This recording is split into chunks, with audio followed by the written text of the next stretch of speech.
అందరికీ నమస్తే. ఈ ఫార్ములా ఈ కార్ రేస్ దాదాపుగా 55 కోట్ల రూపాయలు దుర్వినియోగం జరిగినాయి అని చెప్పి ప్రస్తుతం తెలంగాణలో ఉన్నటువంటి కాంగ్రెస్ ప్రభుత్వం గట్టిగా వినిపిస్తా ఉంది వాయిస్. సో దానికి సంబంధించి ఏసీబీలో గతంలో కూడా ఒకసారి కేటీఆర్ ని విచారణ చేసినారు.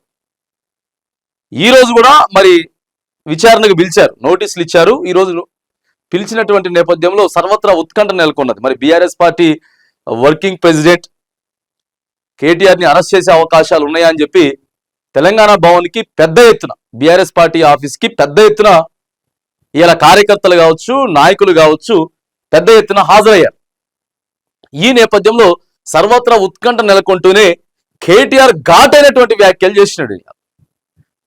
ఘాటైన వ్యాఖ్యలు చేసి ఇదంతా కూడా కావాలని చెప్పి కక్ష సాధింపు తప్ప వేరేది ఏం లేదు, తెలంగాణ ప్రజల కోసం ఒక్కసారి కాకపోయినా 100 సార్లైనా విచారణకు హాజరైతా, 100 సార్లైనా జైలుకు పోవడానికి సిద్ధం అని చెప్పి మరి కేటీఆర్ మాట్లాడాడు. బీఆర్ఎస్ పార్టీకి ఆఫీస్కి తాళాలు వేసిర్రు, తర్వాత నాయకులందరూ అది పోకుండా రానికుండా పోలీసులు చేసిరని చెప్పి కొంచెం బీఆర్ఎస్ పార్టీ ఆఫీస్లో కూడా కొంత హడావుడి హల్చల్ నడిచింది. నడిచినటువంటి నేపథ్యంలో మరి ఇప్పుడు నేను రెండోసారి అయితే హాజరైతా ఉన్నా, ఎన్నిసార్లైనా హాజరవడానికి నేను సిద్ధంగా ఉన్నా. రైతు బంధుని కాస్త ఎలక్షన్ బంధుగా మార్చేశారు. డైవర్షన్ పాలిటిక్స్ లో భాగంగానే ఈ అక్రమ కేసు పడతా ఉన్నారు. మాకు చట్టం మీద, న్యాయస్థానాల మీద, కోర్టు మీద గౌరవం ఉందని చెప్పి కేటీఆర్ ఇలా మాట్లాడేటువంటి మాటలు. అందుకే 3 సార్లు కాదు 30 సార్లు పిలిచినా నేను పౌనికి సిద్ధంగా ఉన్నా, పైశాచిక ఆనందం పొందేందుకు మాత్రమే. మరి ఎట్లా ఏం జరగబోతా ఉంది? కేటీఆర్ ని అరెస్ట్ చేసే అవకాశాలు అయితే ఉన్నాయా? మరి 6 నెలలుగా పిలుస్తూనే ఉన్నారు, ఏం తేల్చారని చెప్పి కేటీఆర్ మాట్లాడాడు. లైట్ డిటెక్టర్ టెస్ట్ కూడా నేను సిద్ధమే అని చెప్తుడు కేటీఆర్. ఎలాంటి దుర్వినియోగం జరగలేదు. ఆయన ఒకసారి మాట్లాడిండు, ఆయన మాటల్లోనే ఒకసారి మనం కూడా చూద్దాం ఏం మాట్లాడిండు అనేది. ఇదిగోండి. ఇది 3వసారి పిలవడం, 3 సార్లు కాదు 30 సార్లు పిలిచిన విచారణకు సహకరిస్తాం. మా మీద కేసులు బనాయించి మమ్మల్ని ఇబ్బంది పెట్టి, ఒక్క నిమిషం,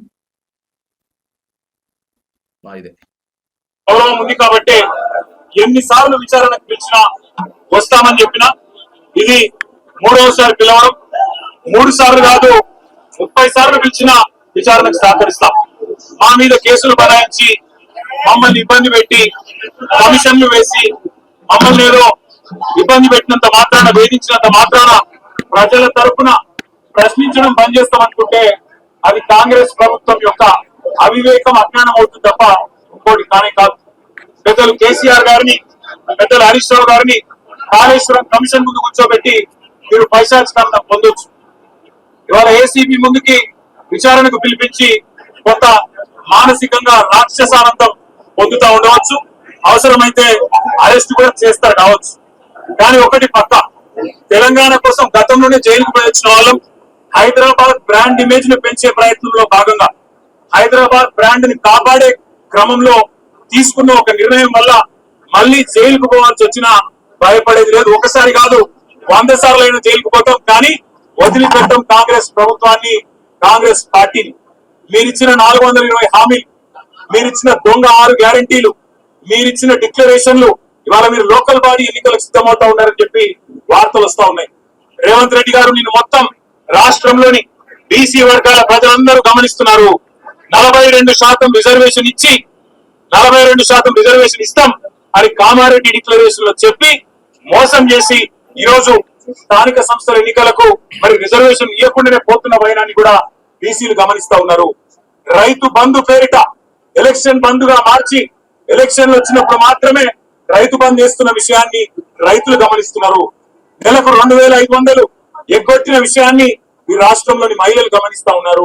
2 లక్షల ఉద్యోగాలని చెప్పి నువ్వు చేసిన మోసాన్ని ఈరోజు రాష్ట్రంలోని యువత గమనించింది. కాబట్టి నీ దగ్గర చెప్పుకోవడానికి సమాధానం లేదు, చెప్పుకునేందుకు ఏమి లేదు. కాబట్టి ఏం చేయాలి? నువ్వు ఏదో ఒక డైవర్షన్ మీద, ఏదో ఒక రకంగా ఒక కమిషన్ అని ఇట్లా ఇబ్బంది పెడతా ఉన్నారు, ఏదో ఒక డైవర్షన్ చేసి ఏదో ఒకటి ఇబ్బంది పెట్టి కూడా చేస్తా ఉన్నారు అని చెప్పి మరి కేటీఆర్ అయితే ఈరోజు మాట్లాడినాడు. మరి ఏం జరగబోతా ఉంది? కేటీఆర్ ని అరెస్ట్ చేయబోతా ఉన్నారా? ఈ విషయంలో మరి ఏం జరగబోతా ఉంది అనేది మాత్రానికి కొంత ఉత్కంఠ అయితే జరుగుతూ ఉంది. సర్వత్కా ఉత్కంఠ జరుగుతున్నటువంటి నేపథ్యంలో ఆ కేటీఆర్ కి సంబంధించినటువంటి అంశం కావచ్చు, లేదా ఏవేవైతే సాక్ష్యాధారాలు ఉన్నాయో వాటన్నిటిని బయట పెట్టాలి. ఒక ఆరోపణ కాకుండా ఇలా అరెస్ట్ చేసిరు అనుకోండి, స్థానిక సంస్థల ఎన్నికలు వస్తూ ఉన్నాయి, ఎవరికి పెచ్చింగ్ అవుతుంది? అది అరెస్ట్ చేసిన వాళ్ళకి సింపతి వస్తుంది. కాబట్టి ప్రజల ముందు నిజ నిజాలు చూపించేసేసుకొని ఎన్నికల కంటే ముందే, స్థానిక సంస్థల ఎన్నికల కంటే ముందు కావాలని హరీష్ రావుని కూడా ఇబ్బంది పెట్టినారు. పార్టీ మారుతుందని చెప్పి కేసీఆర్ ని విచారణకు పిలిచారు, కేటీఆర్ ని విచారణకు పిలిచారు. ఇట్లా ఇవన్నీ కూడా మరి జరిగేటటువంటి ప్రయత్నాలు, ఆరోపణలు కూడా వస్తాయి. కాబట్టి అటు ప్రభుత్వం అయినా సరే, ఇగో బాజాప్తా ఎక్కడ దుర్వినియోగం జరిగింది ఏసీబీ తేల్చుతుంది, విచారణలు జరుగుతాయి. ఒకసారి దీన్ని పొలిటికల్ వైపు కూడా తిప్పుకునేటటువంటి ప్రయత్నం మరి ఇక్కడ బీఆర్ఎస్ అయితే చేస్తా ఉంది. కాబట్టి మరి కేటీఆర్ ఘాటుగా మరి వ్యాఖ్యానించిండు. నోటీసుల తదనంతరం భారీ ఎత్తున కూడా వీళ్ళంతా పార్టీ కార్యకర్తల నాయకులంతా కూడా పార్టీ ఆఫీస్కి చేరుకున్నారు. ఇవాళ చేరుకున్నారు. కొంత ఉద్రిక్తకరమైనటువంటి పరిస్థితులు కూడా నెలకొన్నాయి. కాబట్టి మరి చూడాలి కేటీఆర్ ఈ ఫార్ములా ఈ కార్ రేస్ విషయంలో మరి ప్రభుత్వం ఇంకెట్లా స్పందిస్తుంది. ప్రభుత్వ పెద్దలు ఇలా కేటీఆర్ దాన్ని మాట్లాడిన దాని గురించి కానీ, లేకపోతే మరి ఇంకా ఏసీబీ నుంచి ఎలాంటి ఇది జరగబోతా ఉంది, ఈ ఫార్ములా ఈ కార్ రేస్ లో మరి ఎలాంటి పరిణామాలు చోటు చేసుకుంటే చూడాలి, వేచి చూడాలి.